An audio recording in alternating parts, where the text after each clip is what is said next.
Hi all வணக்கம். எல்லாரும் எப்படி இருக்கீங்க? ஹாப்பி கிருஷ்ண ஜெயந்திங்க. இன்றைக்கி நம்ம கிச்சனில் என்ன பார்க்க போகிறோன்னா, கிருஷ்ணருக்கு பிடிச்ச அவல்லையே நம்ம அவல் லட்டு செய்ய போகிறோம். ஆமாங்க, சிவப்பு அவல் லட்டு நான் செஞ்சுருக்கேன். இது ஒரு 10 மினிட்ஸ்லேயே செஞ்சிடலாங்க. ஈஸியாக செஞ்சிடலாம். பட் டேஸ்ட்டும் ரொம்ப சூப்பராக இருக்கும்.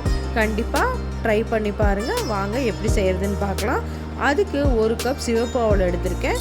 உங்ககிட்ட வெள்ளை அவல் இருந்தாலும் அதுலேயும் செய்யலாங்க. இப்போ சிவப்பு அவல் எடுத்துகிட்டு கடாயில் போட்டு ட்ரை ரோஸ்ட் பண்ண போகிறோங்க. ஒரு நிமிஷம் சூடாகிற அளவுக்கு சிம்மில் வச்சு நீங்கள் ட்ரை ரோஸ்ட் பண்ணி எடுங்க. இது கூட 1 டீஸ்பூன் அளவு நெய் சேர்த்திக்கிறேங்க. நெய் சேர்த்திட்டு ஒரு 2 நிமிஷம் நம்ம ரொம்ப ஸ்லோ ஃப்ளேம்லேயே வச்சு நல்லா கலந்து விடுங்க. இது நல்லா சூடாயிடுச்சு. இப்போ இதை எடுத்து ஆற வச்சுக்கலாங்க.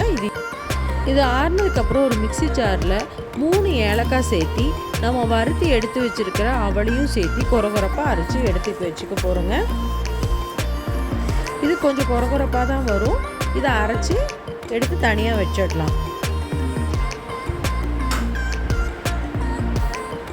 இப்போ கடாயில் 1 டீஸ்பூன் அளவு நெய் சேர்த்திட்டு நம்ம தேங்காயை சின்ன சின்ன பீசஸாக கட் பண்ணி எடுத்து வச்சுருக்கோம்.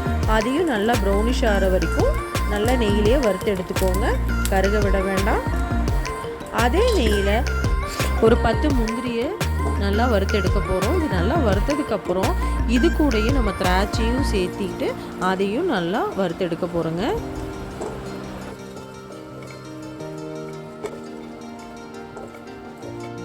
இப்போ அதே நெய்யில் 1 கப் அளவு தேங்காய் துருவி எடுத்து வச்சுருக்கேங்க. அதையும் நல்லா மாய்ஸ்சர் போகிற அளவுக்கு நல்லா வறுத்து எடுத்துக்கோங்க. இது மீடியம் ஃப்ளேம்லேயே வச்சு வறுத்தெடுங்க. தேங்காய் டக்குன்னு கருகிரும். அதனால மீடியம் ஃப்ளேம்லேயே வச்சு நல்லா வறுத்து எடுத்துக்கலாம். 1 கப் அவளுக்கு நான் 1 கப் தேங்காய் துருவல் எடுத்திருக்கேங்க. இது நல்லா வறுத்து போடுறதுனால தான் நமக்கு 2-3 நாள் லட்டு கெட்டு போகாமல் இருக்கும்.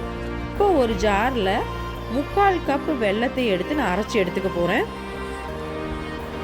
இதை அரைச்சி எடுத்தாச்சுங்க. இப்போ ஒரு பவுல் எடுத்துட்டு நம்ம அரைச்ச அவளை முதல்ல சேர்த்திக்கலாம். இது கூட நம்ம அரைச்சி வச்ச வெல்லத்தையும் சேர்த்திக்கலாங்க.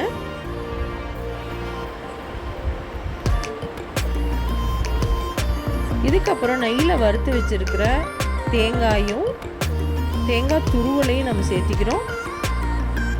இதுக்கப்புறம் நம்ம தேங்காய் வறுத்து வச்சுருக்கோம், அது முந்திரி திராட்சையும் சேர்த்திக்கிறோங்க. ஒரு 2 டீஸ்பூன் அளவு நெய்யை சூடு பண்ணி எடுத்து வச்சுருக்கேங்க. அது சூடோடையே இதே கலவையில் ஆட் பண்ணிக்கோங்க. கொஞ்சம் கொஞ்சமாக சேர்த்தி மிக்ஸ் பண்ணி விடுங்க. ஒரு ஸ்பூன்லினால மிக்ஸ் பண்ணி விடுங்க. கொஞ்சம் சூடாக இருக்கும். இது கலந்து விட்டதுக்கப்புறம் மீதமுள்ள நெய்யையும் நம்ம சேர்த்தி மிக்ஸ் பண்ணி விடுறோம். இப்போ ஆறிடுச்சு. நம்ம கையினாலேயே நல்லா மிக்ஸ் பண்ணி விடுறோங்க. இப்போ நல்லா பிசைஞ்சு எடுத்துக்கோங்க. கையில் கொஞ்சம் நெய் இல்லை ஆயில் தடவிட்டு நல்லா லட்டு பதத்துக்கு இதை பிடிக்க போகிறோங்க. இது கொஞ்சம் அழுத்தி தான் பிடிக்கணும். ஏன்னா லட்டு ஷேப் வராது, கொரன்னு அரைச்சதுனால. இது நல்லா அழுத்தி பிடிச்சிங்கன்னா தான் நமக்கு லட்டு ஷேப் வரும். பார்த்திங்கன்னா லட்டு மாதிரி பிடிச்சாச்சு.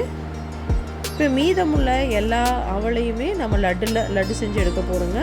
நான் 1 கப் அவளுக்கு எனக்கு 10 லட்டு வந்துச்சுங்க. பார்த்திங்கன்னா சூப்பரான லட்டு ரெடிங்க. இது நம்ம கிருஷ்ணருக்கு படைச்சிடலாம். நம்மளும் டேஸ்ட் பண்ணி பார்க்கலாம். டேஸ்ட்டு சூப்பராக இருக்குங்க. வேறு லெவலாக இருக்கும். சீக்கிரமாகவும் செஞ்சிடலாம். கண்டிப்பாக இந்த கிருஷ்ண ஜெயந்திக்கு செஞ்சு அசத்துங்க. பிடிச்சிருந்தால் லைக் பண்ணுங்கள், ஷேர் பண்ணுங்கள், சப்ஸ்கிரைப் பண்ணுங்கள். தேங்க்ஸ் ஃபார் வாட்சிங்.